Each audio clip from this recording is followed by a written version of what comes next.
ورحمۃ اللہ وبرکاتہ۔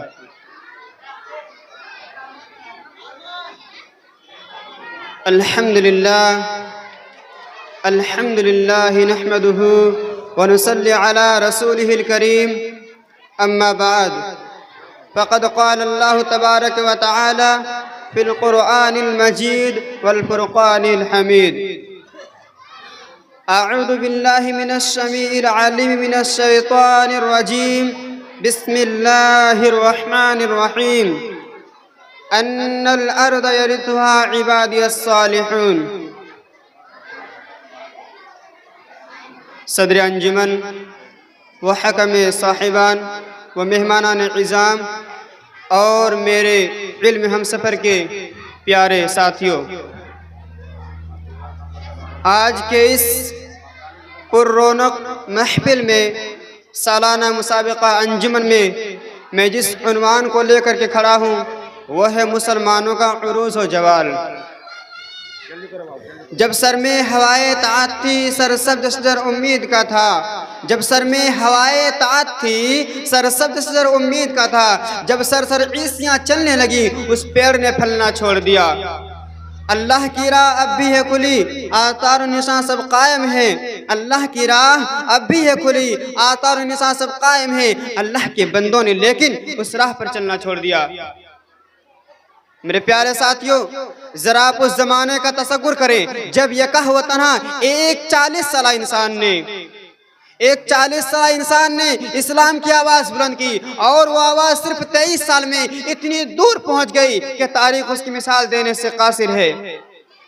اور ابھی ایک صدی بھی نہ گزری تھی کہ ایک انقلاب رونما ہو گیا، جو غریب تھے وہ امیر ہو گئے، جو بیچارے چرواہے کہے جاتے تھے وہ مسند اقتدار پر متمکن ہو گئے، اور جنہیں دنیا والے ان پڑھ بدو کہا کرتے تھے ان کا سیل رواں اتنی تیزی سے بڑھا کہ ربیع مسکون عالم پر ان کے تہذیب و تمدن کا ڈنکا بجنے لگا۔ اور اسی طرح سے جو تعلیم و تہذیب میں پچھلے صفوں میں تھے وہ امام بن گئے، اور انہوں نے یہ ثابت کر دیا کہ قرآن کا یہ اعلان اپنی جگہ درست تھا۔ فرمایا ان الارض یرثها عبادی الصالحون، بلا شبہ ہمارے نیک بندے زمین کے وارث ہوں گے۔ میرے پیارے ساتھیوں،